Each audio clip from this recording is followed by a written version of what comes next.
신약성경 사도행전 10장 23절부터 사도행전 10장 마지막 절까지입니다. 페이지로 신약 205페이지. 사도행전 10장 23절. 베드로가 불러들여 유숙하게 하니라. 이튿날 일어나 저희와 함께 갈새 욥바 두어 형제도 함께 가니라. 이튿날 가이사랴에 들어가니 고넬료가 일가와 가까운 친구들을 모아 기다리더니 마침 베드로가 들어올 때에 고넬료가 맞아 발 앞에 엎드려 절하니 베드로가 일으켜 가로되 일어서라 나도 사람이라 하고 더불어 말하며 들어가 여러 사람의 모인 것을 보고 이르되 유대인으로서 이방인을 교제하는 것과 가까이 하는 것이 위법인 줄은 너희도 알거니와 하나님께서 내게 지시하사 아무도 속되다 하거나 깨끗지 않다 하지 말라 하시기로 부름을 사양치 아니하고 왔노라. 묻노니 무슨 일로 나를 불렀느냐. 고넬료가 가로되 나흘 전 이맘때까지 내 집에서 제9시 기도를 하는데 호련히 한 사람이 빛난 옷을 입고 내 앞에 서서 말하되 고넬료야 하나님이 내 기도를 들으시고 내 구제를 기억하셨으니 사람을 욥바에 보내어 베드로라 하는 시몬을 청하라. 저가 바닷가 피장 시몬의 집에 우거하느니라 하시기로 내가 곧 당신에게 사람을 보내었더니 오셨으니 잘하였나이다. 이제 우리는 주께서 당신에게 명하신 모든 것을 듣고자 하여 다 하나님 앞에 있나이다. 베드로가 입을 열어 가로되 내가 참으로 하나님은 사람의 외모를 취하지 아니하시고 각 나라 중 하나님을 경외하며 의를 행하는 사람은 하나님이 받으시는 줄 깨달았도다. 만유의 주 되신 예수 그리스도로 말미암아 화평의 복음을 전하사 이스라엘 자손들에게 보내신 말씀 곧 요한이 그 세례를 반포한 후에 갈릴리에서 시작되어 온 유대에 두루 전파된 그것을 너희도 알거니와 하나님이 나사렛 예수에게 성령과 능력을 기름 붓듯 하셨음에 저가 두루 다니시며 착한 일을 행하시고 마귀에게 눌린 모든 자를 고치셨으니 이는 하나님이 함께 하셨음이라. 우리는 유대인의 땅과 예루살렘에서 그의 행하신 모든 일의 증인이라. 그를 저희가 나무에 달아 죽였으나 하나님이 사흘 만에 다시 살리사 나타내시되 모든 백성에게 하신 것이 아니요 오직 미리 택하신 증인 곧 죽은 자 가운데서 일어나신 후 무시고 음식을 먹은 우리에게 하신 것이라. 우리를 명하사 백성에게 전도하되 하나님이 산자와 죽은 자의 재판장으로 정하신 자가 곧 이 사람인 것을 증거하게 하셨고 저에 대하여 모든 선지자도 증거하되 저를 믿는 사람들이 다 그 이름을 힘입어 죄사함을 받는다 하였느니라. 베드로가 이 말할 때에 성령이 말씀 듣는 모든 사람에게 내려오시니 베드로와 함께 온 할례받은 신자들이 이방인들에게도 성령 부어주심을 인하여 놀라니 이는 방언을 말하며 하나님 높임을 들음이로라.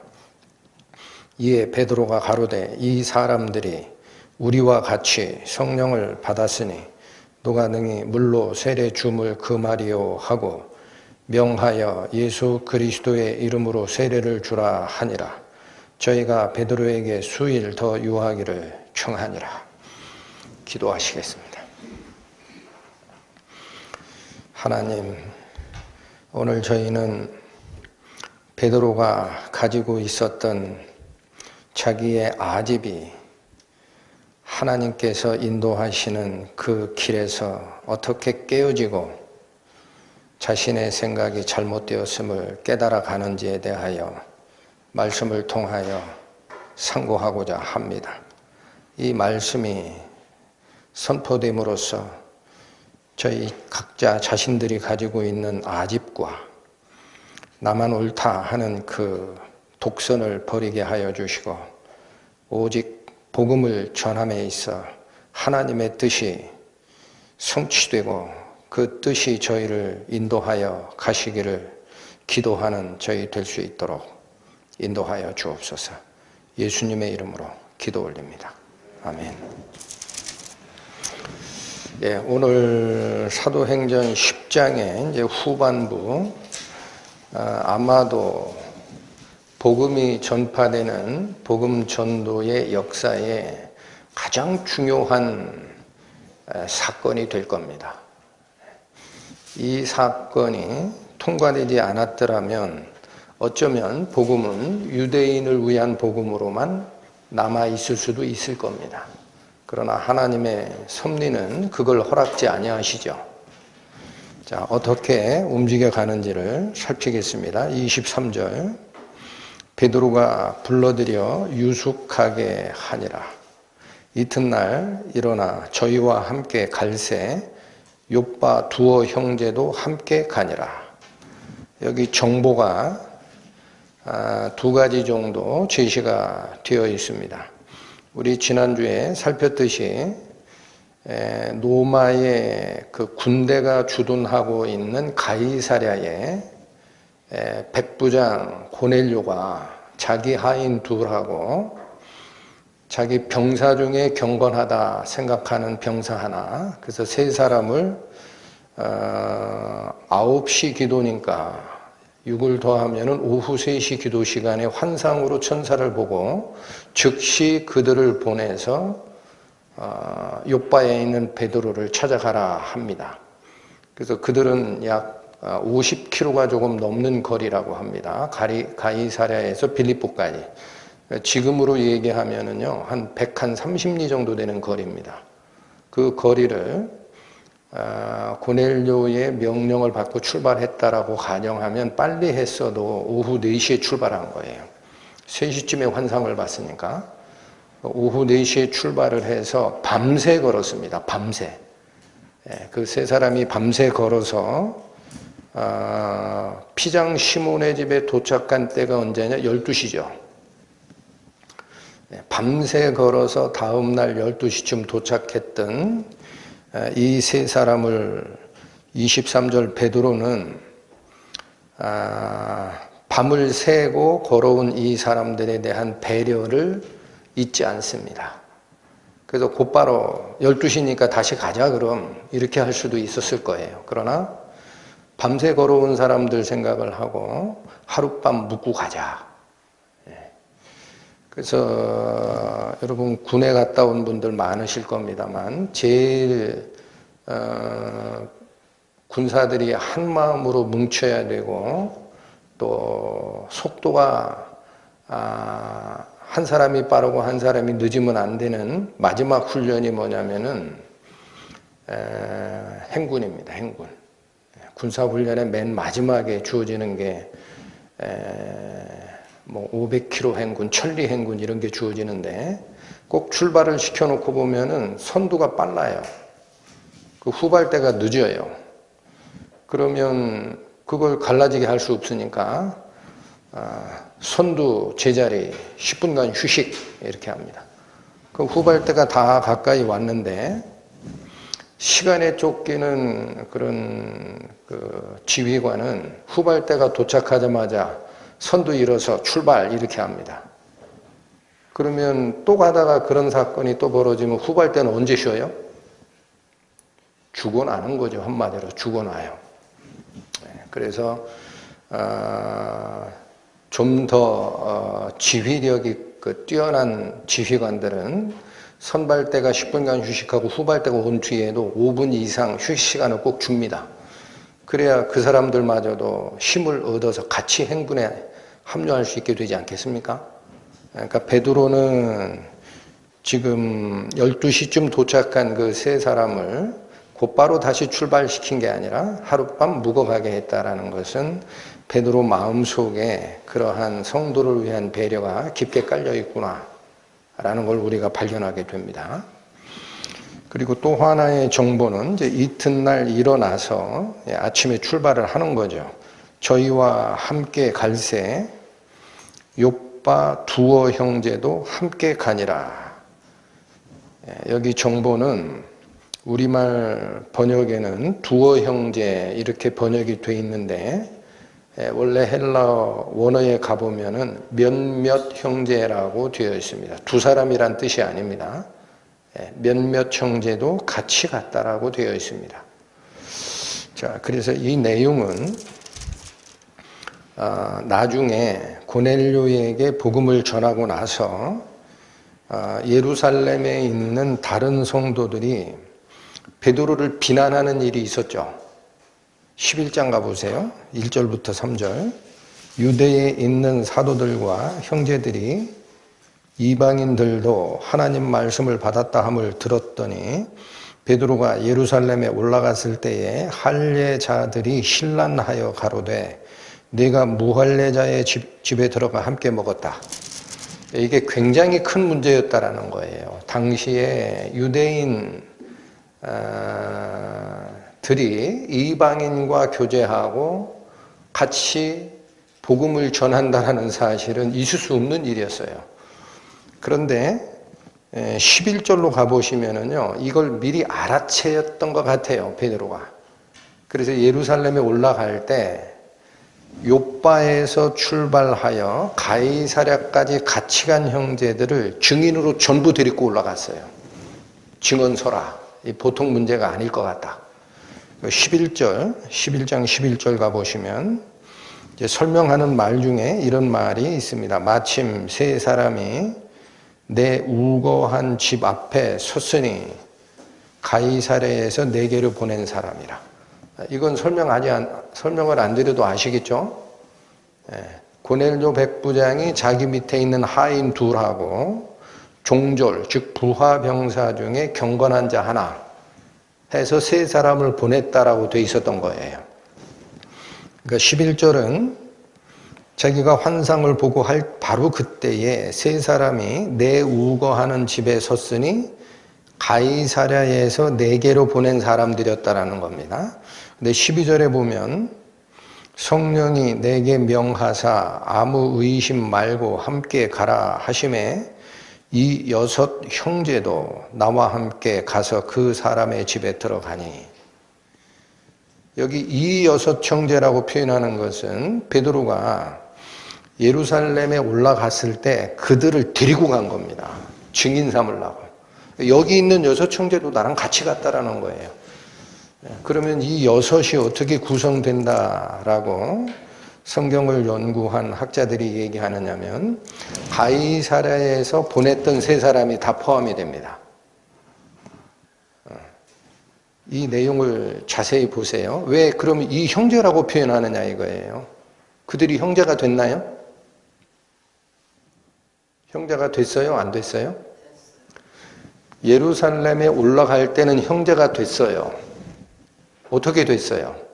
오늘 살필 내용에 보면은 고넬료 집안에 베드로가 도착해 보니까 고넬료의 일가 친척들하고 친구들하고 다 모아놓고 기다렸습니다.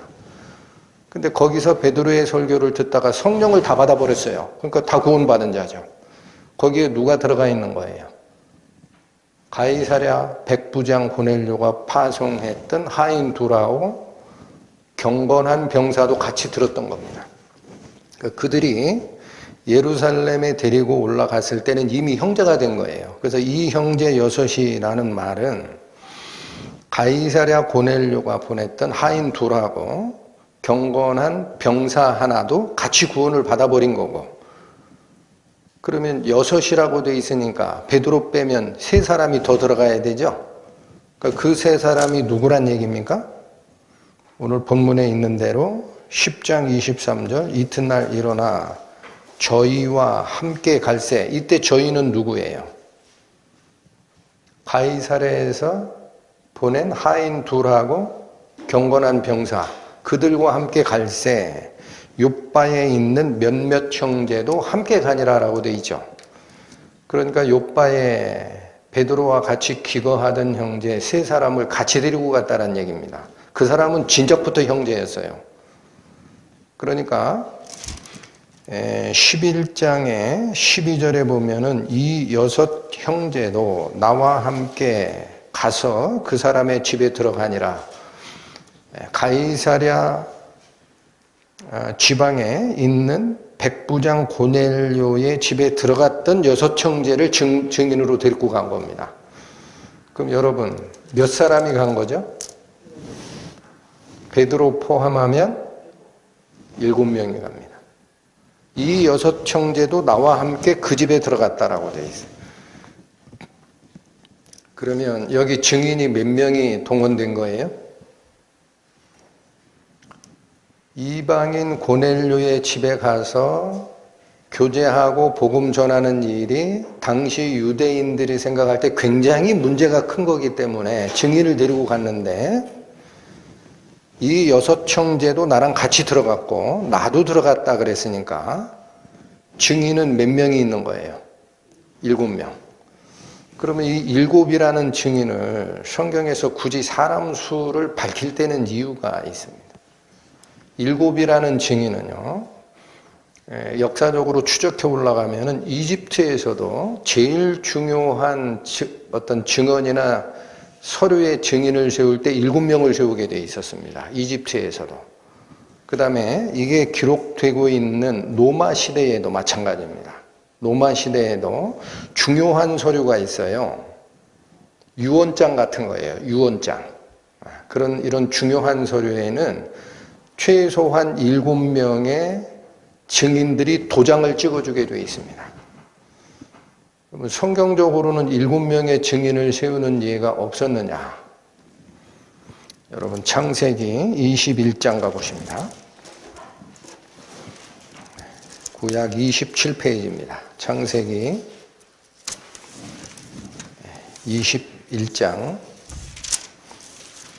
여기는 지금 무슨 내용이 기록되어 있는 곳이냐면은 아브라함이 가나안 땅에 거하다가 자기 양떼들이 많으니까 그 지역에 우물을 팠어요. 그러니까 그 지역을 다스리고 있던 족장이 찾아와 가지고 아브라함의 세력이 큰 거를 보고 우리 평화롭게 지내자라고 약조를 맺습니다. 그러니까 아브라함이 뭐라고 하느냐면 내가 우리 양떼를 먹이려고 팠던 이 우물이 있는데 니네들 중에 니네 민족 중에 어떤 사람이 와가지고 시비를 걸더라 그런 얘기를 해요. 그러니까 우리는 모르는 바다. 그냥 모르고 했던 일들이니까 우리 평화롭게 지내자 해서 그 지역의 우물에 대한 소유권을 아브라함에게 넘기면서 소와 양을 받습니다. 대가로. 약조물로 받아요. 그런데 특이하게도 아브라함은 그 족장들에게 뭐를 주느냐? 암양 7마리를 따로 카운트해서 줍니다. 그 내용을 보겠습니다. 창세기 21장 27절에서 31절까지 보겠습니다. 27절 아브라함이 양과 소를 취하여 아비멜렉에게 주고, 이게 그 당시 그 지역을 다스리던 족장이에요. 그게 아비멜렉이에요.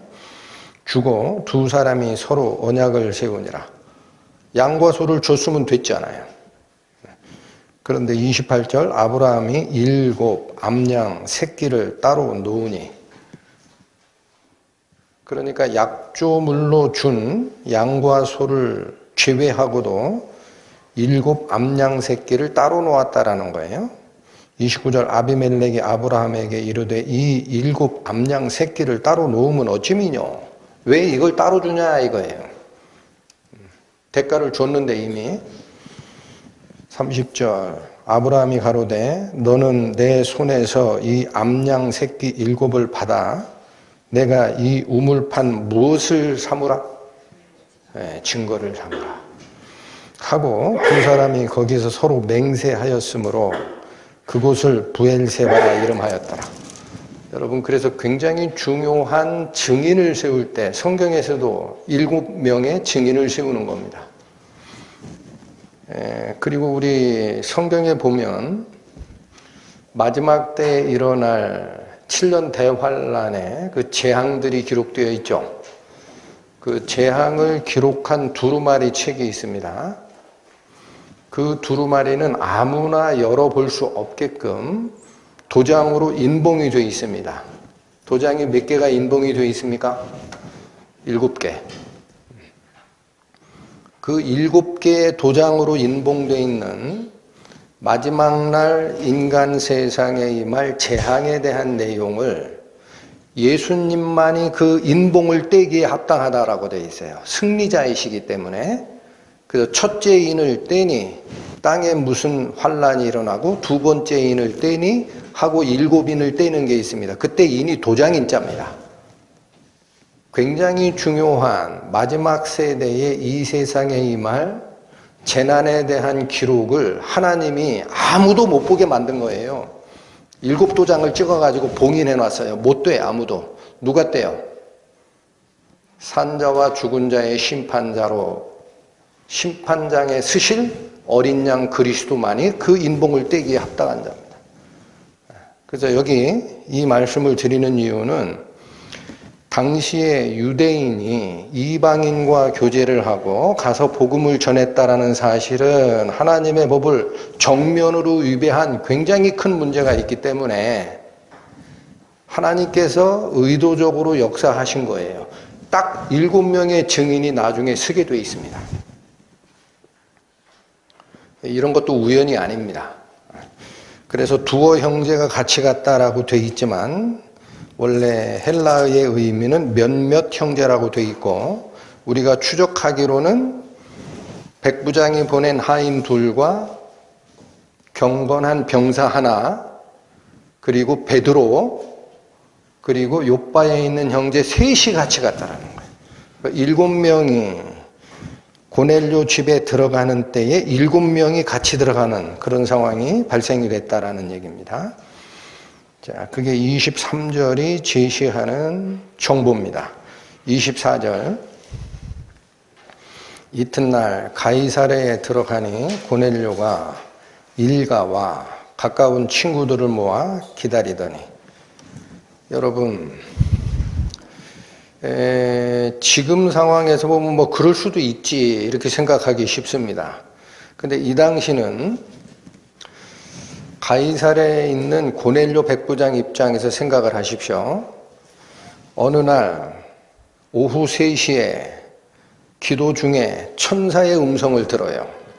그리고 지금 즉시 사람들을 저 요바에 있는 베드로를 불러러 보내라 해가지고 자기 하인 2하고 경건한 병사 1를 딱 세워서 다 알려주고 이제 출발 해서 오후 4시쯤 출발을 했어요. 밤새 걸어갈 거는 알아요.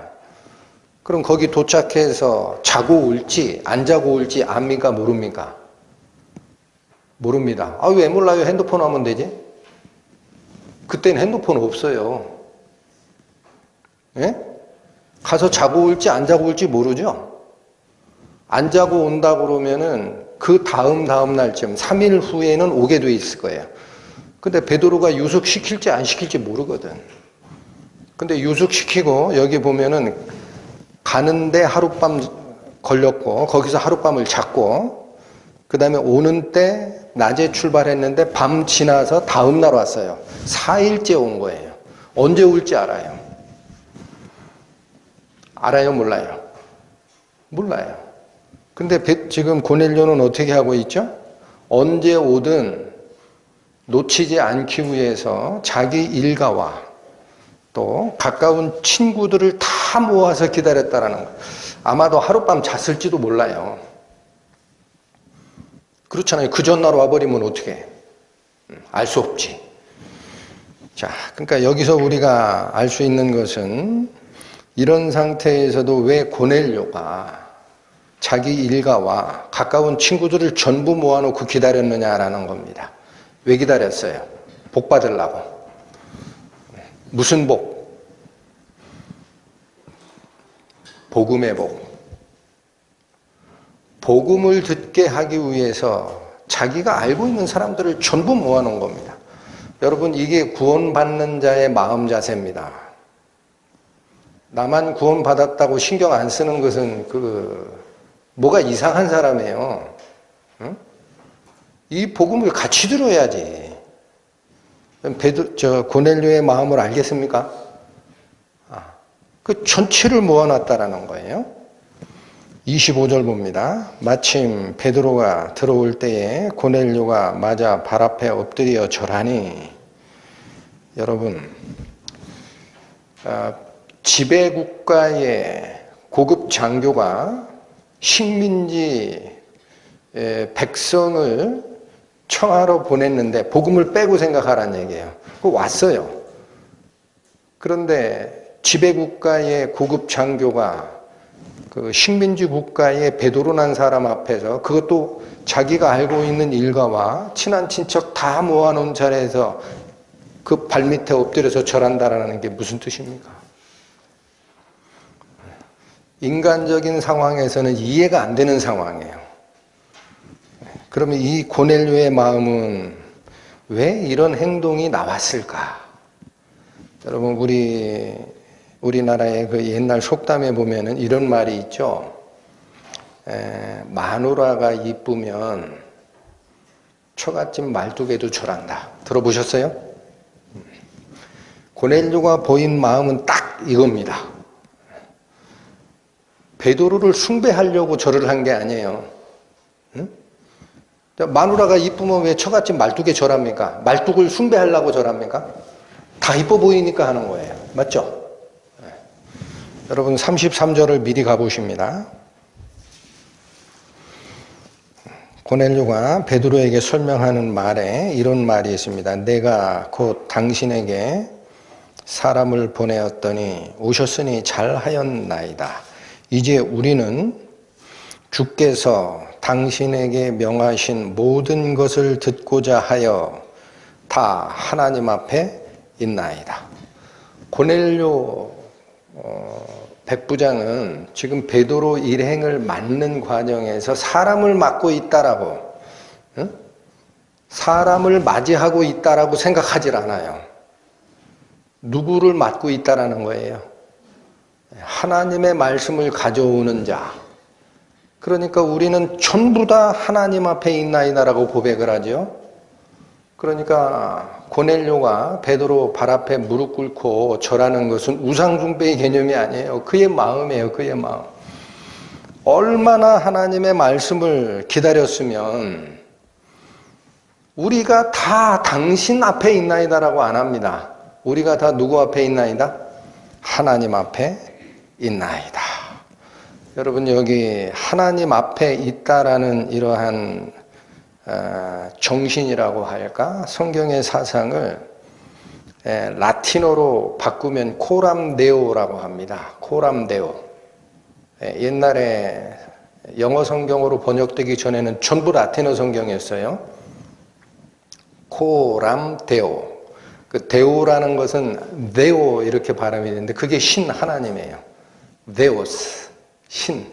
코람이라는 말은 어디 앞에서라는 뜻입니다. 그러니까 코람데오 정신이라는 거는요, 하나님의 말씀을 받을 때에 사람 말로 듣는 게 아니라 하나님 앞에서, 하나님의 얼굴 앞에서, 하나님의 눈동자 앞에서 내가 이 말씀을 받겠습니다 라는 자세를 코람데오라고 합니다. 그런데 바로 이방인 고넬료가 그 정신으로 지금 베드로를 맡고 있는 거예요. 여러분, 하나님의 말씀을 대하던 고넬료의 경건함이 어느 단계에 가 있는지를 발견을 하시라라는 거예요. 어느 단계에 가 있는지. 사람을 맞이하는 마음으로 맡고 있는 게 아니다. 하나님의 말씀 앞에 내가 무릎을 꿇는다. 그런 뜻으로 베드로의 일행을 맞이하고 있었다라는 거예요. 그래서 절을 한 거예요. 여러분, 이 코람데오 정신은 굉장히 중요합니다. 오늘을 살고 있는 우리 성도들에게도 굉장히 중요한 거기 때문에 여러분 데살로니가 전서 한번 보시죠. 데살로니가 전서 2장 13절 페이지로 신약 330페이지입니다. 데살로니가 전서 2장 13절 이러므로 우리가 하나님께 쉬지 않고 감사함은 너희가 우리에게 들은 바 하나님의 말씀을 받을 때에 사람의 말로 아니하고 하나님의 말씀으로 받음이니 진실로 그러하다. 이 말씀이 또한 너희 믿는 자 속에서 역사하느니라. 사도 바울이 데살로니가 교회에 있는 성도들에게 편지를 쓰면서 데살로니가 교회에 있는 그 성도들은 사도 바울 일행의 말씀을 받을 때에 사람의 말로 받지 아니하고 하나님의 말씀으로 받았다라는 거예요. 그런데 사도 바울이 뭐라고 합니까? 진실로 그러하다라는 거예요. 여러분, 그러니까 하나님의 말씀은 환상 중에 선포되는 시대는 지났습니다. 지금 하나님의 말씀을 꿈에서 환상에서 음성으로 듣는다라는 분 손 드세요. 큰일 날 사람이에요. 귀신에게 씌인 거예요, 그건. 지금 시대의 하나님의 말씀은 성경에 기록된 말씀을 통해서 설교를 통해서 성경 공부를 통해서 교제 중에 발표가 됩니다. 그런데 그 하나님의 말씀이 발표가 될 때 두 가지 타입이 있다라는 거예요. 말씀을 듣는 자가 사람의 말로 받을 수도 있고 하나님의 말씀으로 받을 수도 있습니다. 그럼 뭐에 따라서 갈라집니까? 듣는 자의 마음 자세입니다. 듣는 자의 마음 자세에 따라서 발표되는 하나님의 말씀을 하나님 말씀으로 받을 수도 있고 사람의 말로도 받을 수도 있어요. 만약에 발표되는 하나님의 말씀을 하나님 말씀으로 진정받는다면 그 사람은 발표되는 말씀의 말하다라는 뜻이에요. 말하는 분을 누구로 알고 듣는 거예요? 하나님으로 듣는 거예요. 이 말은 앞에 설교자의 입을 통해서 음성화되고 내 귀에 들리지만 이 말을 하는 사람은 하나님이구나 하고 듣는 거예요. 그렇게 듣는 게 하나님의 말씀으로 듣는 거예요. 그러면 그렇게 듣게 되면 하나님의 말씀이 나를 지적할 때 여러분, 하나님은 나를 지적하게 돼 있어요. 말씀이 너 잘했다라는 말은 100번에 하나 나올까 말까입니다. 하나님의 말씀은 반드시 나를 지적하게 되어 있습니다. 그럼 그 지적할 때에 아멘 하게 됩니다. 왜 아멘 할 수밖에 없어요? 하나님의 입에서 나온 말이니까. 그리고 나의 잘못을 던져버리고 말씀을 붙들게 됩니다. 그런데 만약에 그 말을 사람의 말로 듣게 되면 어떤 현상이 발생하느냐? 하나님의 말씀으로 듣지 않고 사람의 말로 들으면 어떤 현상이 발생하게 되느냐? 지적하는 말이 올 때에 표적 설교로 듣습니다. 그러니까 은혜로 받아요? 반발심이 생겨요? 반발심이 생기죠. 이 속에서. 하나님 말씀 아니에요. 설교자 얘기야. 그러니까 어떻게 아멘이 나옵니까? 그러니까 은혜는커녕 반발심이 생겼다고 하면은 그 시간이 무슨 의미가 있어요? 또 전하는 그 말을 사람의 말로 듣게 되면은 저 사람 설교하다가 틀리는 건 없나 신경 쓰게 됩니다.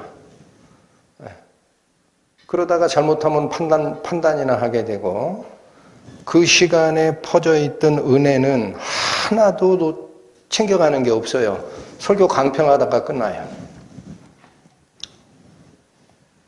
여러분, 저희 말씀사랑교회에서 선포되는 말씀은요, 여러분들이 하나님의 말씀인지 그렇지 않은지 다 검증하도록 선포가 됩니다.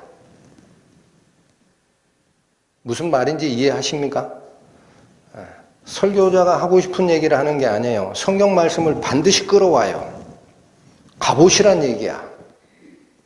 설교자 얘기인지 하나님 말씀인지 여러분이 검증 가능하도록 설교가 나가는 거예요. 에? 말씀사랑교회 설교가 선포되는 처음부터 지금까지 그 패턴이 한 번도 바뀐 적이 없어요. 왜 그렇게 해요? 왜 그렇게 합니까? 집에 가서 보란 얘기예요. 하나님 말씀인지 설교자 말인지. 얼마나 쉬운데 그래. 응? 안 하시니까 문제가 생기는 거예요. 자, 제가 이 말씀을 드리는 이유는 무슨 얘기냐면 고넬료는 복음을 처음 듣는 사람이에요. 근데 그 고넬료의 마음이 딱 누가 요구하는 마음이었다. 하나님께서 요구하는 코람데오 정신, 그 정신으로 베드로를 맡고 있다. 그러니까 어찌 복음이 그에게 역사하지 않을 수 있습니까? 여러분 26절로 돌아옵니다. 사도행전 10장 26절 베드로가 일으켜 가로되 일어서라 나도 사람이라. 여러분 이 말은 무슨 뜻입니까? 말씀을 전하는 베드로 입장에서는 반드시 짚고 넘어가는 겁니다. 반드시. 뭐를 짚고 넘어간 거예요? 나 신 아니야. 나한테 경배를 하면 안 된다. 아시겠죠? 이거 잘못되면 베드로의 입을 통해서 전해지는 하나님의 말씀을 말씀으로 받는 게 아니라 베드로 자체가 경배의 대상이 될 수가 있어요. 그러니까 설교자는 반드시 그런 경우에는 찝어냅니다. 내 말이 아닙니다. 하나님 말씀입니다. 그러니까 나한테 경배를 돌리면 안 됩니다. 여러분 계시록 19장 한번 가보실까요? 요한계시록 19장 419페이지입니다.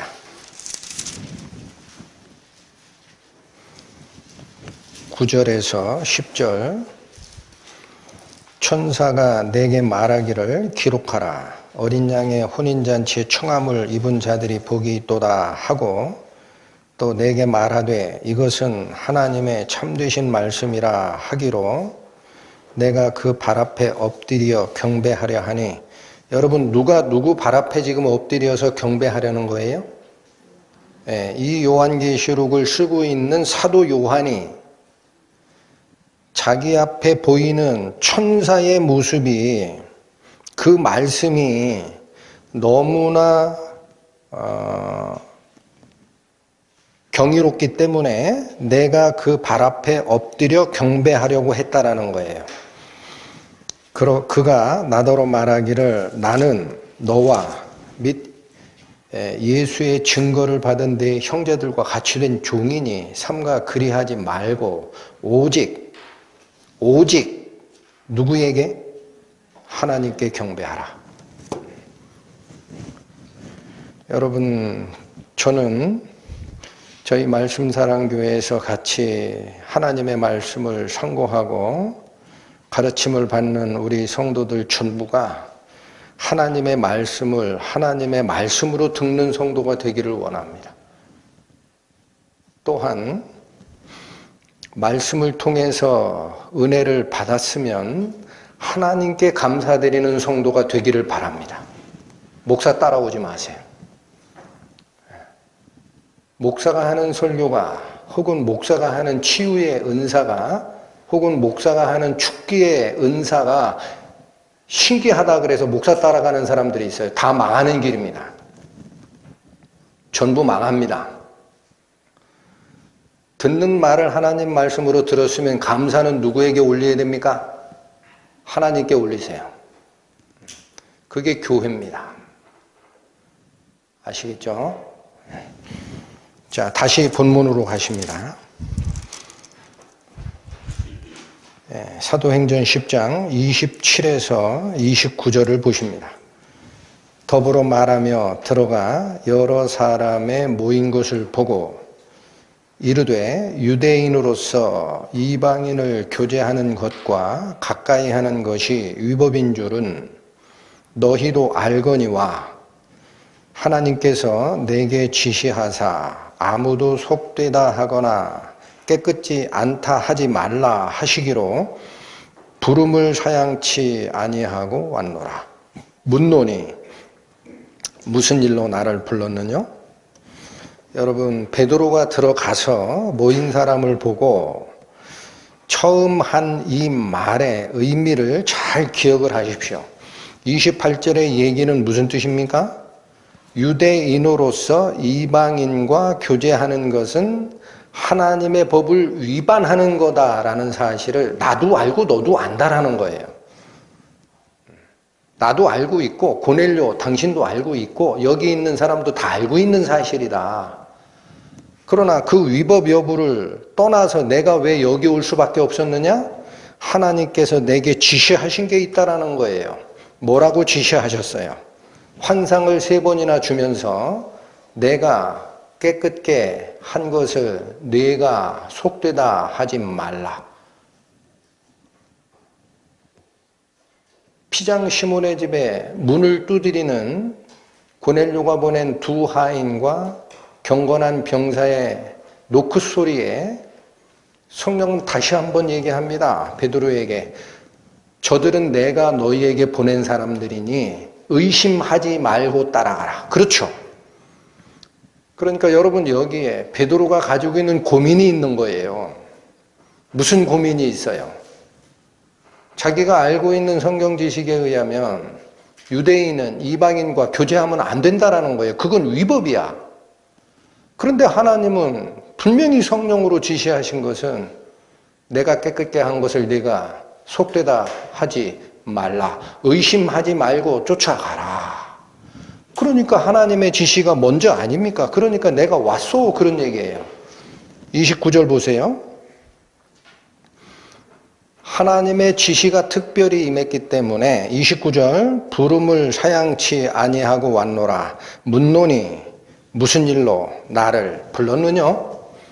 여러분 베드로가 이해한 것과 베드로가 아직 이해하지 못한 게 있습니다. 어디는 이해했습니까? 분명히 유대인이 이방인하고 교제하는 것은 하나님의 법을 위반하는 거다라는 사실을 알고 있는데 하나님께서 특별히 환상을 통하여 내가 깨끗게 한 것을 네가 속되다 하면 안 돼. 저들은 내가 보낸 사람들이야. 그러니까 의심하지 말고 판단하지 말고 그들을 쫓아가거라 라는 특별 지시가 있기 때문에 나는 이 말씀, 특별 지시가 하나님이 천사를 통해서 나에게 계시하신 사실을 확실히 알기 때문에 위법이다라는 하나님의 법이 있지만 하나님의 특별 지시에 순종하여 여기까지 왔다라는 사실은 알고 있어요. 근데 왜 보냈는지를 몰라.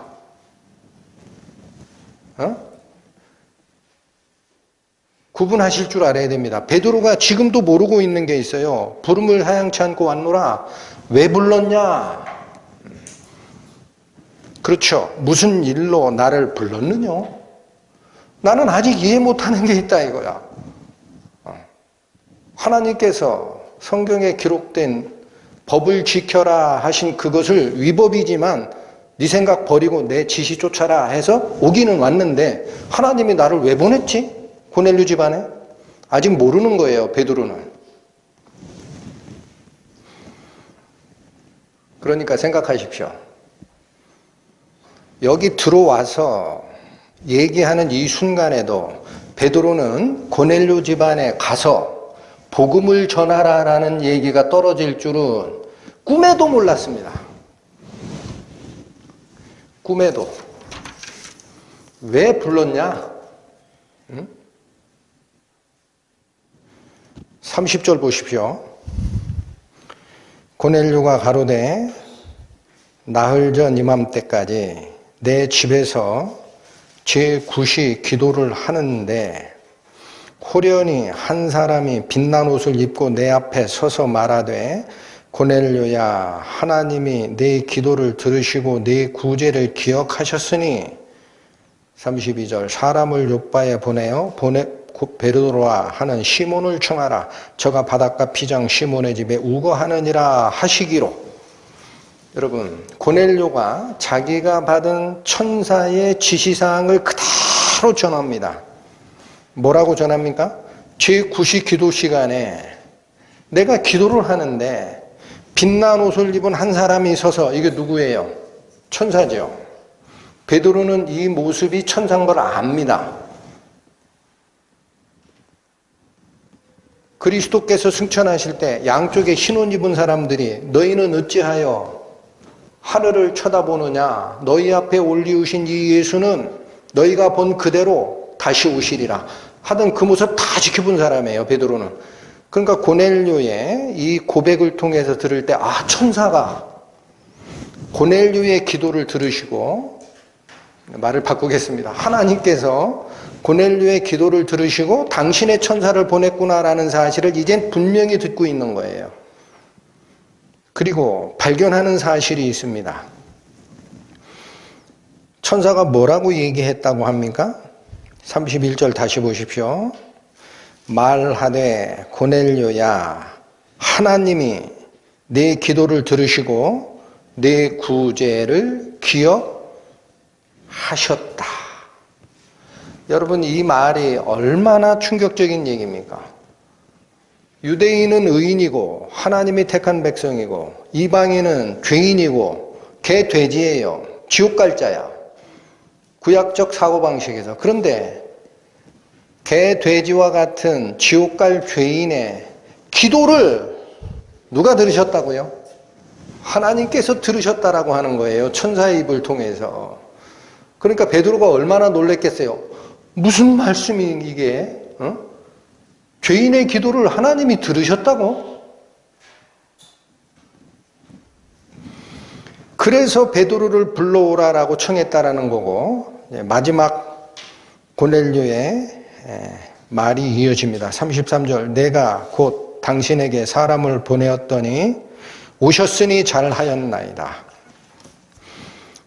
이제부터 잘 읽으십시오. 이제 우리는 주께서 당신에게 명하신 모든 것을 듣고자 하여 다 하나님 앞에 있나이다. 여러분, 베드로의 머리를 망치로 딱 때린 게 두 가지가 있을 거예요. 이건 기록이 안 돼 있으니까 추정할 수밖에 없어요. 첫 번째는 놀란 게 뭐냐? 죄인의 기도를 하나님이 들으셨다라는 거예요. 그리고 천사를 보내셨다. 죄인의 기도를 들으시는구나. 또 하나는 무슨 뜻입니까? 그래서 고넬료는 천사의 말을 수동적으로만 쫓아간 게 아니에요. 보내라고서 보냈어. 그럼 왔는데 베드로처럼 왜 불렀냐? 그럴 때 천사가 불렀어. 그렇게 대답합니까? 나도 몰라. 천사가 데리고 오래. 당신 데리고 오라고 그랬는데 데리고 오는데 당신이 알아야지 왜 나한테 물어. 그렇게 얘기합니까? 베드로는 지금 갇혀 있는 거예요. 몰라요, 반은. 근데 고넬료는 말은 안 하지만 다 알고 있는 겁니다. 33절 오셨으니 잘하였나이다. 이제 우리는 주께서 당신에게 명하신 모든 것을 듣고자 하여 다 어디 앞에 서 있다. 고넬료는 아는 거예요. 내가 하나님께 기도하고 당신의 백성을 구제하고 그러고도 나는 하나님한테 의로운 자라는 말을 할 수가 없었다. 나는 죄인이다. 그래 당신을 불러오라고 하였으니 하나님께서 당신에게 명하신 말씀이 있을 거 아니냐. 그걸 내가 다 듣고 싶다라는 얘기예요. 다 듣고 싶다. 제발 좀 다 얘기해 줘라. 여러분, 주께서 당신에게 명하신 모든 것, 말을 바꿉니다. 예수님께서 베드로에게 명하신 모든 것을 듣고 싶다라는 거예요. 이 말이 베드로의 머리를 땅 때렸을 겁니다. 주님께서 베드로에게 뭘 명하셨는데요? 뭐 명하셨어요? 예? 지난주 설교에도 말씀을 드렸죠. 마태복음 제일 끝에 가보면 부활하신 예수님께서 11 제자에게 명하시는 대선교 명령이 있습니다. 그게 명한 거 아니에요? 베드로도 있었던 자리에서 뭐라고 명했어요? 그러므로 너희는 가서 모든 족속으로 제자를 삼아 아버지와 아들과 성령의 이름으로 세례를 주고 내가 너희에게 분부한 모든 것을 가르쳐 지키게 하라. 머리에 땅 때렸을 겁니다. 그렇지.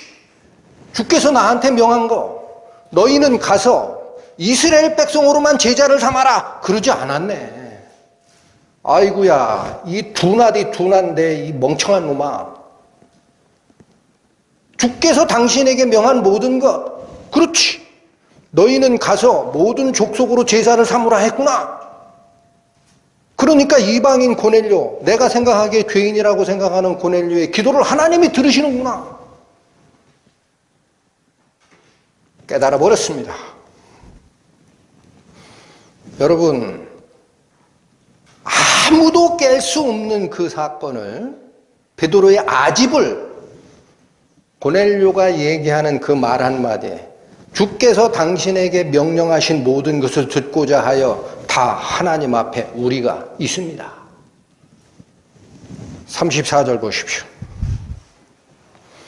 베드로가 입을 열어 가로되 내가 참으로 하나님은 사람의 외모를 취하지 아니하시고 각 나라 중 하나님을 경외하며 의를 행하는 사람은 하나님이 받으시는 줄을 깨달았도다. 여러분, 베드로가 뭘 깨달았다고요? 34절 베드로가 입을 열어 가로되, 그 생략하세요. 중요한 것은 중요한 것만 뽑아낼 때 잘 보입니다. 내가 참으로, 그렇죠, 다 생략하세요. 35절 끝에만 가져오세요. 깨달았도다.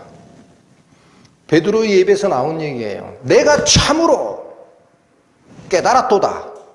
내가 참으로 깨달았도다. 내 아집 속에서 선택받은 자는 이스라엘 백성뿐이고 이방인은 개 돼지고 그들은 죄인이기 때문에 하나님께서 그들의 기도를 듣지 않으신다 라고 생각했던 그거 전부 잘못했구나. 내가 참으로 깨달았구나. 여러분, 바리새인은 어떤 아집 속에 갇혀 있었습니까? 바리새인. 율법을 지키는 자신들은 의롭고 백성의 고열을 팔아서 로마 제국에 세금을 바치는 앞제비 노릇하는 세리는 창녀와 비슷한 가장 큰 죄인이다. 나는 당신들과 달라 라고 생각했던 그 아집. 베드로에게는 어떻게 온 거였어요?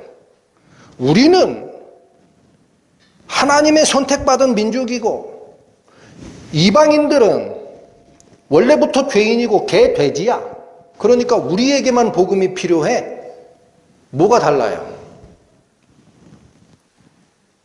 베드로의 머릿속을 잡고 있었던 아집이 뭔지 아시겠습니까? 베드로가 뭘 깨달았다는 얘기입니까, 여기? 뭘 깨달았어요? 하나님은 모든 민족 중에서 하나님을 경외하는 자에게 은혜를 베푸시는 하나님인 줄 내가 진짜 깨달았도다. 이스라엘만을 부른 게 아니구나.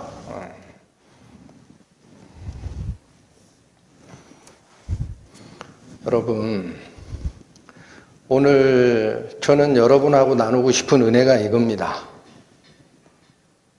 나만 옳다라는 생각 가지고 계십니까? 우리에게만 복음이 있다라고 생각하는 것이 옳은 겁니까? 교만입니다. 어떻게 한 교회에만 복음이 있습니까? 누가 그러더이까? 예?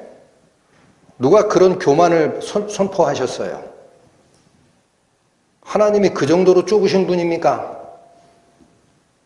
어디서 들은 얘기예요? 그 얘기는.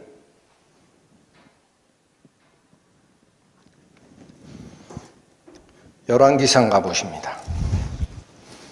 구약성경 549페이지.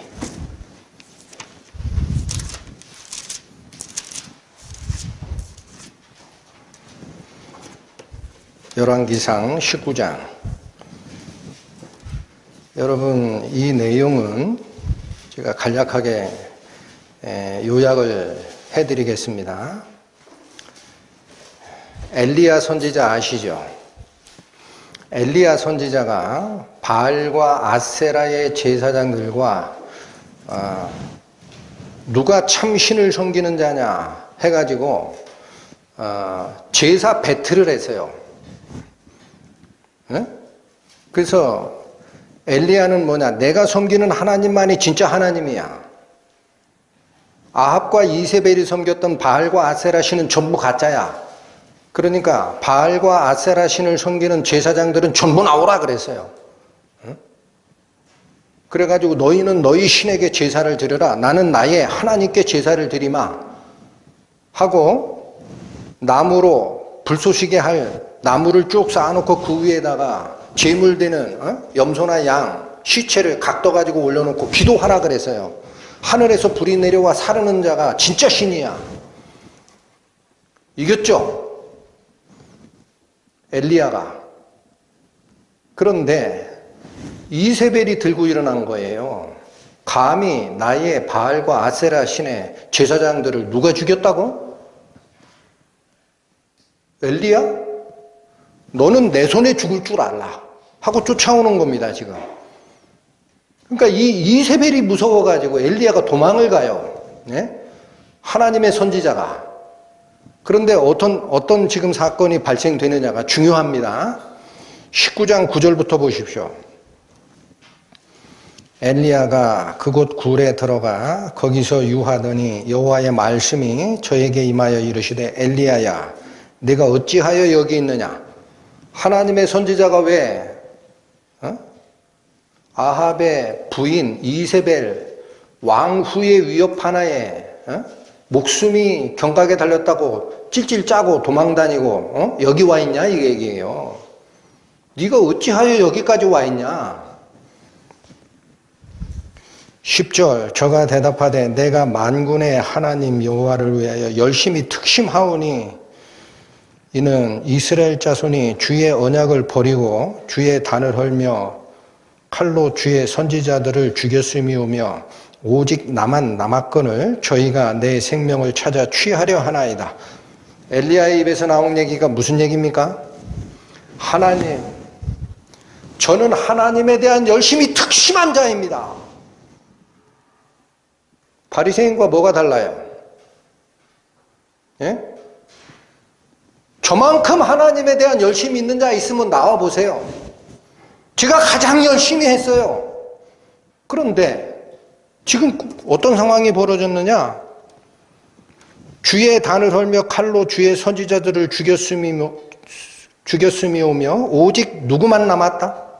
나만 남았어요.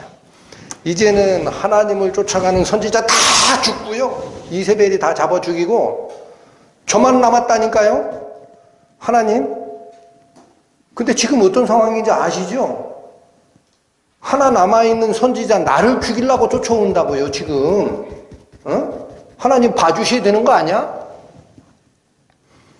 하나님에 대한 열심히 특심한 나. 480명의 바알의 선지자라고 대결해서 이긴 나. 근데 이세벨이 나를 마저 죽이려고 한다니까요, 하나님? 그래서 내가 여기 와 있는 거예요. 도망와 있어요. 한 번 더 나옵니다. 자, 좀 더 읽겠습니다.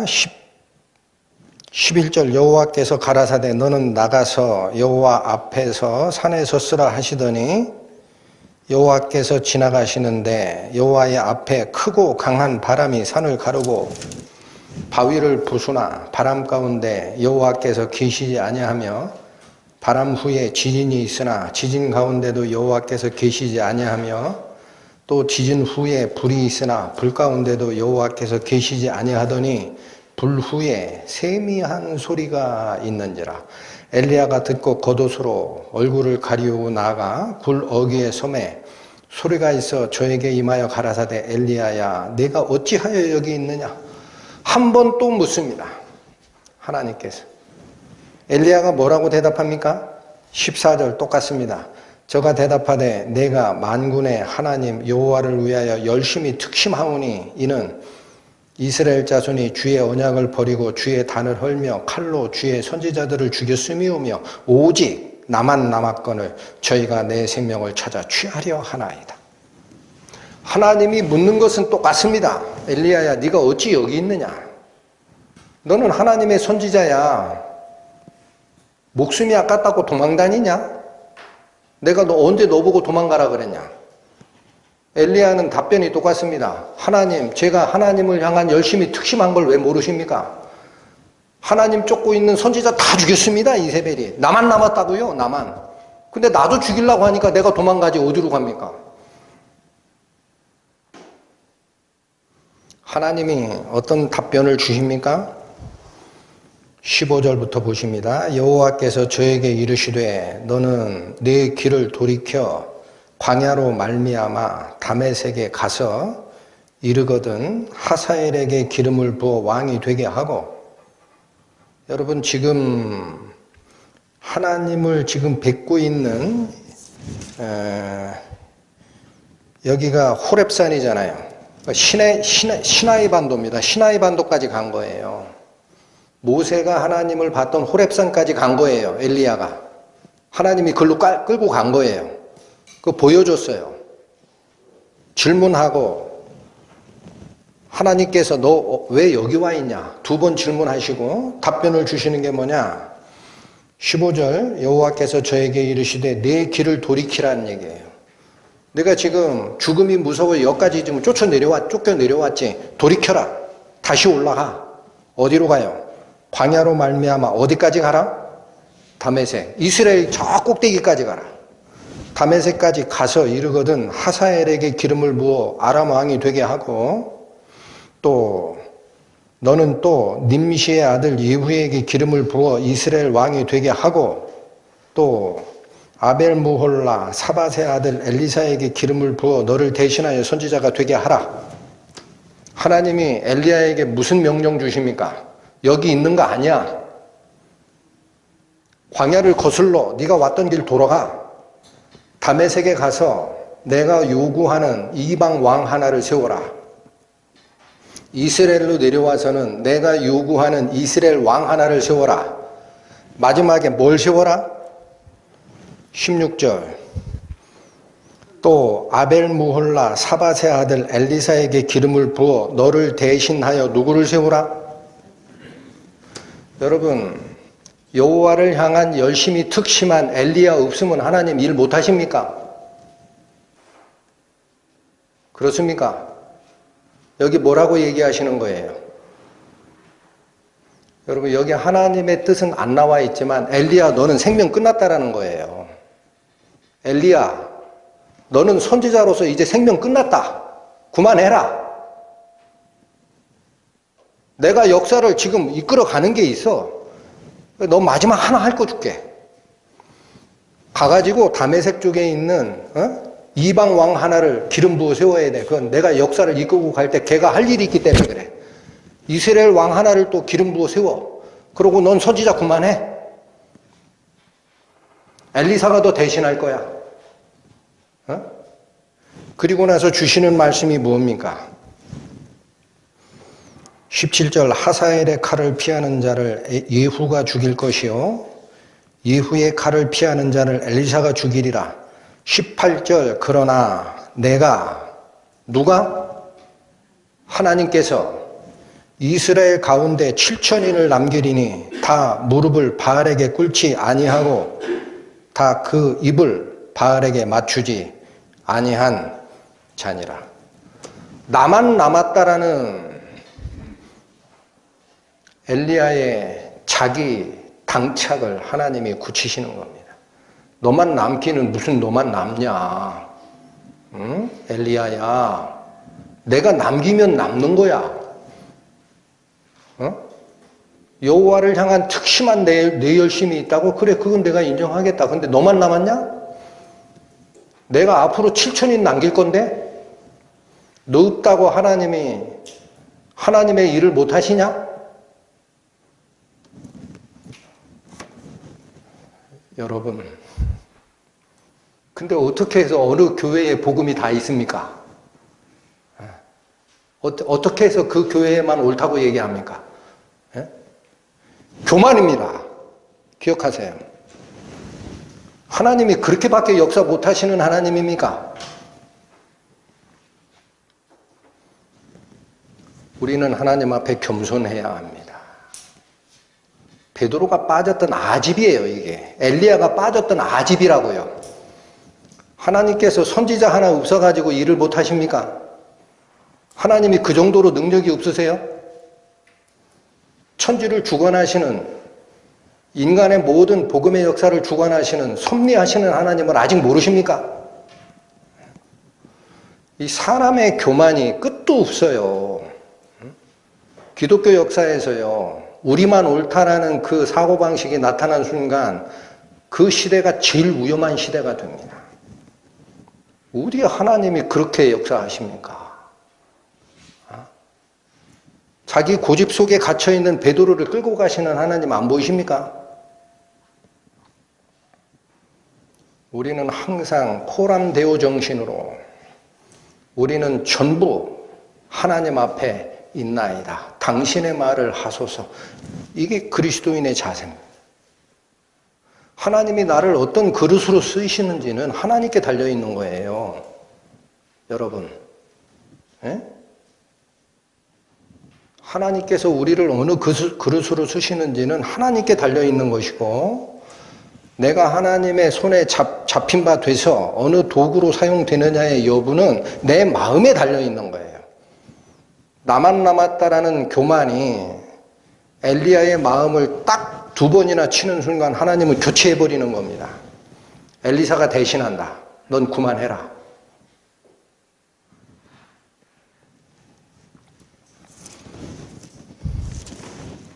여러분, 오늘 본문으로 다시 돌아오십니다.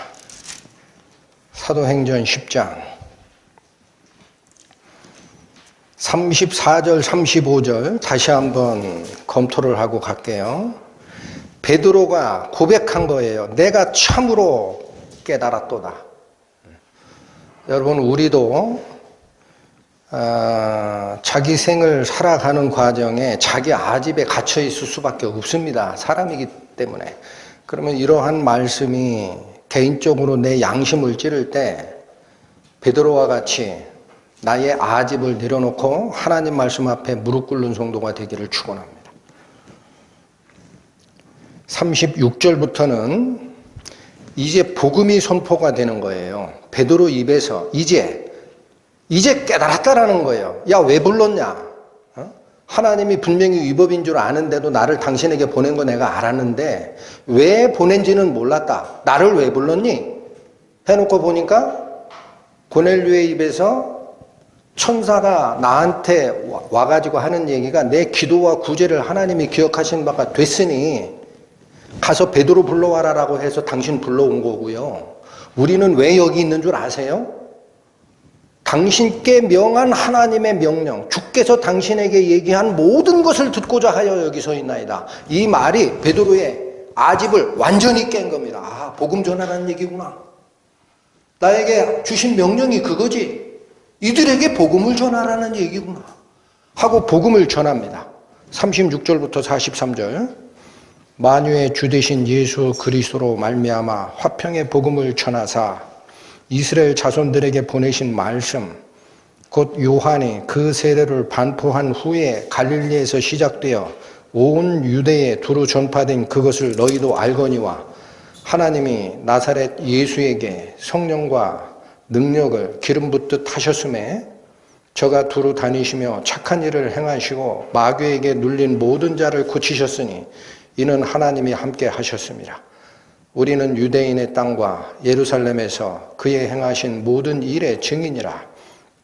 그를 저희가 나무에 달아 죽였으나 하나님이 사흘 만에 다시 살리사 나타내시되 모든 백성에게 하신 것이 아니요 오직 미리 택하신 증인 곧 죽은 자 가운데서 일어나신 후 모시고 음식을 먹은 우리에게 한 것이라.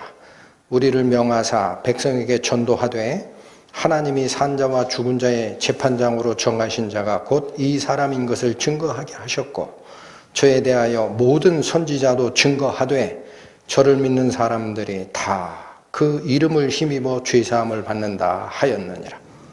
이 복음 아닙니까? 이어지는 44절을 잘 보십시오. 베드로가 이 말을 할 때에, 어느 말을 할 때에? 43절이 끝났을 때 성경 말씀을 잘 보시기 바랍니다.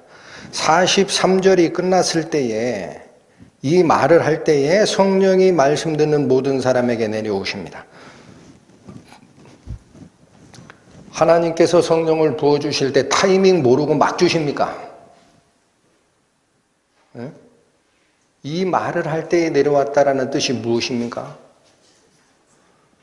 여러분 다시 보십시오. 43절.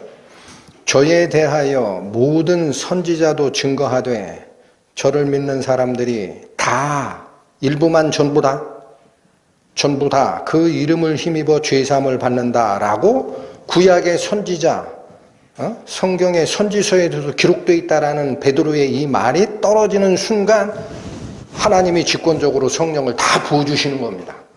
그럼 이 말이 무슨 뜻일까? 이사야 49장 갑니다. 구약 1027페이지.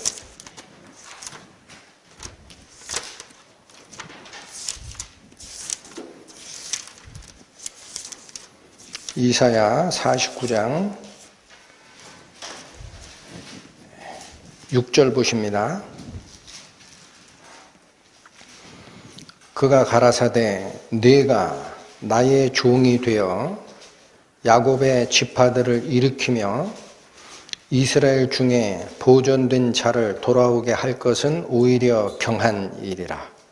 내가 또 너로 이방의 빛을 삼아 나의 구원을 베풀어서 땅끝까지 이르게 하리라. 여러분 여기 이사야서 49장이 얘기하는 바는요, 여호와 하나님의 일을 맡은 종으로 오시는 예수 그리스도입니다.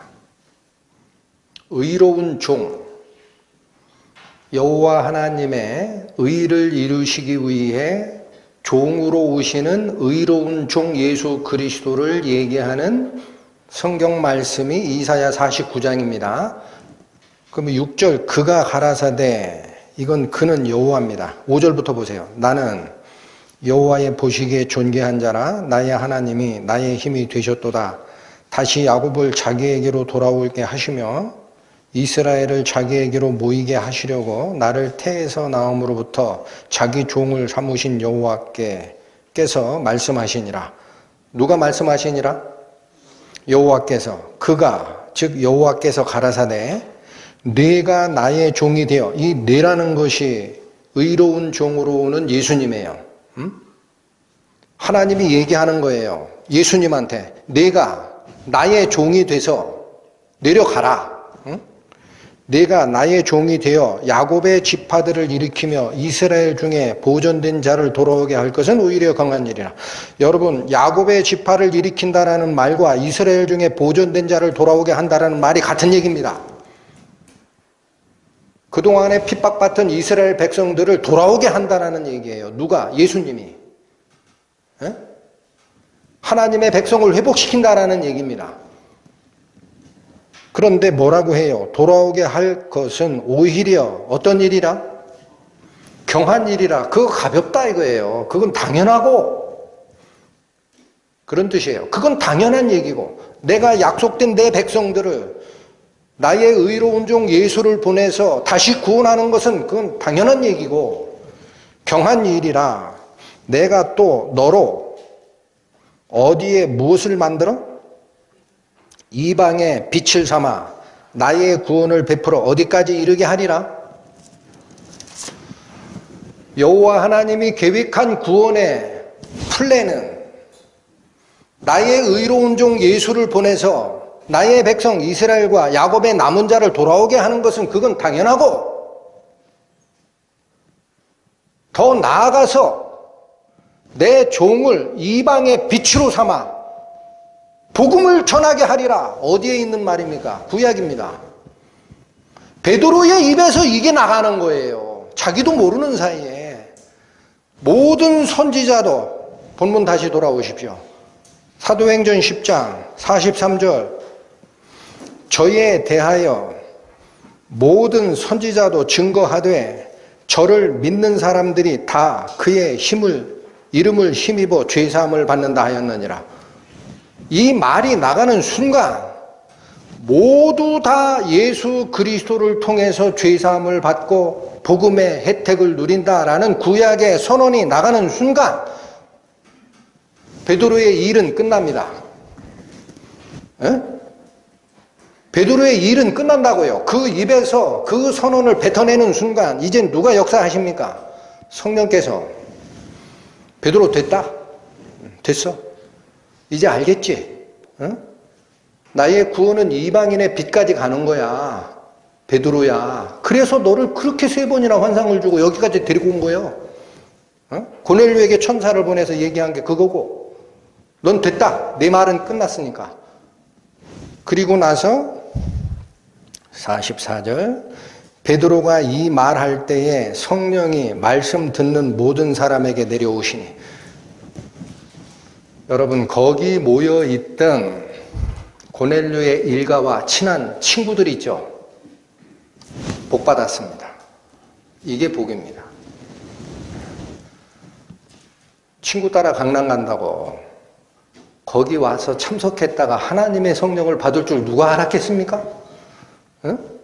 여러분, 하나님께 복 구하시죠? 복음이 복이에요. 물질이 복이 아니고, 자식 잘 되는 게 복이 아니고, 내가 성공하는 게 복이 아니고, 복음! 복된 소식!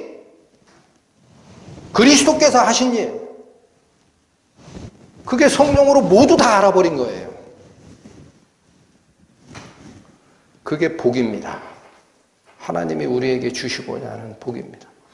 교만하지 않은 자, 하나님을 경건하게 쫓아가는 자, 자기 아집을 버리는 자, 약속된 복이 그들에게 갑니다. 베드로가 무슨 한 일이 있어요, 지금? 예? 그의 입에서 뱉어낸 딱 한 말,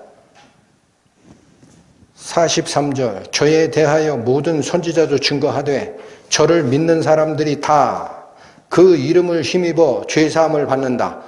저를 믿는 자들이 다, 이 다에는 유대인만 들어갑니까? 이방인도 들어갑니까? 다 들어간다 했잖아요. 야곱의 남은 자와 이스라엘의 남은 자들을 돌아오게 할 것은 경한 일이라. 내가 저로 다시 이방의 빛을 삼아 복음을 전하는 데 쓰리라. 여호와 하나님께서 선언하신 말씀 아닙니까? 구약에 있는데 왜 모릅니까? 베드로가 왜 몰랐을까요? 우리에게만 복음이 있다라고 교만 떨었으니까 모르는 거예요. 예? 엘리야가 왜 교만에 들어갔을까요? 내 열심히 특심한데 하나님 다 죽었어요. 저만 남았다고요. 왜 안 살려주세요? 그 교만 떠니까 하나님이 어떻게 한 거예요? 나의 역사는 내가 이끌어 가는 거야. 너는 거기에 나의 도구로 쓰이고 있는 것인지 왜 모르냐? 이방인 임금 중에 하나를 기름 부어 세우고, 이스라엘 임금 중에 하나를 기름 부어 세우고, 너 대신할 내 후임자 엘리사 기름 부어 세우고 너는 끝이야.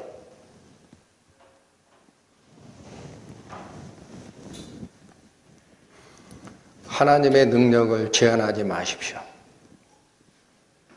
하나님께서는 말씀하셨잖아요. 복음서에. 세례 요한을 통해서 얘기하셨나요? 너희는 아브라함의 자녀라 하지 마라. 하나님께서 이 돌덩어리 하나 가지고도 아브라함의 자녀를 만드실 수 있다.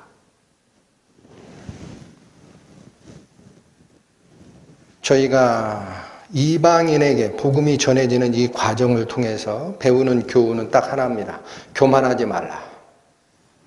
결코 교만하지 말라. 하나님께서 우리를 들어 쓰실 수 있게 내 마음 속에 있는 모든 더러운 것, 욕심 다 쏟아버리라. 그러면 하나님께서 쓰시리라. 얼마나 간단합니까? 44절, 45절을 보겠습니다. 베드로가 이 말할 때 성령이 말씀을 듣는 모든 사람에게 내려오시니 베드로와 함께 온 할례 받은 신자들이 이방인들에게도 성령 부어주심을 인하여 놀라니. 여러분, 아직 끝난 게 아닙니다. 누가 놀랐다고 되어 있습니까? 베드로와 함께 온 할례 받은 신자들, 누구 얘기하는 거예요? 유대인들이에요. 요바로부터 같이 온 사람 세 사람이 있다 그랬죠. 유대로부터 온 신자들이 이방인들에게도 성령 부어주심을 인하여 어떻게 했다고 되어 있어요? 논란이. 여기서 얘기하는 논란이라는 단어를 쫓아가 봤습니다. 헬라의 뜻으로 제정신이 아니었다라고 나오더라고요. 여러분, 그러니까 할례파 유대인들이 얼마나 교만했단 얘기입니까? 성령이 이방인들에게 임한 거를 가지고 제정신이 아니었어요. 내가 예상 못한 거다 이거야. 우리만 선택받은 민족 아니야? 어떻게 이방인들이 성령을 받아? 정신이 헷갈리는 거예요. 현황, 이거 어떻게 된 거야? 이게 도대체 어떻게 된 거야? 어떻게 되긴 뭐가 어떻게 돼요? 여호와 하나님께서 얘기하셨잖아. 야곱의 남은 자, 이스라엘의 남은 자들 돌아오게 할 것은 경한 일이라. 저로 이방의 빛을 삼아서 모든 복음을 전하게 하리라. 왜 모르는데?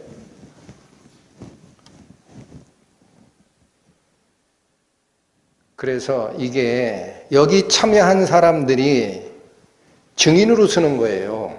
베드로 포함해서 7명이.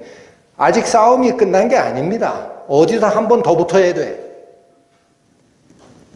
어디서 한 번 더 붙어야 돼요? 예루살렘 가서.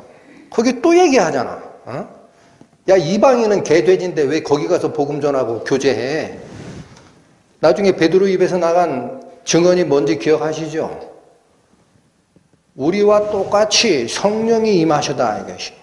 우리 오순절날 성령이 임하듯이 고넬료 집안에 이런 복음을 전하러 갔더니 말하는 중에 그냥 성령이 임하더라. 그러면 내가 위기에 하나님의 역사, 성령의 역사를 맡겠느냐?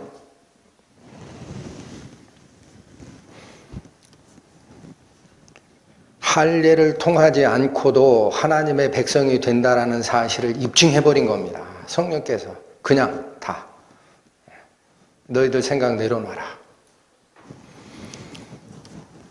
여러분, 저희는 다시 겸손으로 내려가야 됩니다. 우리만이 옳다라는 생각, 우리에게만 복음이 있다라는 아집, 그것이 복음을 막는 장애물입니다. 항상 마음을 낮추고 고넬료가 보였던 코람데오 정신, 뭐라고 말씀드렸습니까? 우리는 전부 다 하나님의 얼굴 앞에 있나이다. 말씀하소서. 그 마음 자세로 나아갈 때 쓸모없는 저희지만 하나님께서 들어서 당신의 복음의 도구로 쓰실 걸로 믿어 의심치 않습니다. 기도하시겠습니다. 하나님 감사합니다. 하나님의 뜻을 모르고 자기의 의를 내세우려 한 사람이 어찌 베드로뿐이겠습니까? 내가 여호와를 섬기는 열심히 특심하오나 다 죽고 나만 남았나이다 라고 말하던 엘리야의 그 좁은 시각과 자기 교만이 어찌 엘리야에 대한 얘기일 뿐이겠습니까? 오늘날을 살고 있는 저희 성도들에게 하나님께서 겸손을 가르쳐 주시고 자기가 생각하는 아집과 자기 고집들을 버리고 하나님의 말씀 앞에 무릎 꿇는 자 되게 하여 주소서. 그리하여 마지막 시대를 살고 있는 저희 말씀사랑교회 성도들이 하나님의 영광의 빛이 되고 당신의 도구로 사용되는 영광의 역사, 놀라움의 역사 이루어 주옵소서. 예수님의 이름으로 기도 올립니다. 아멘.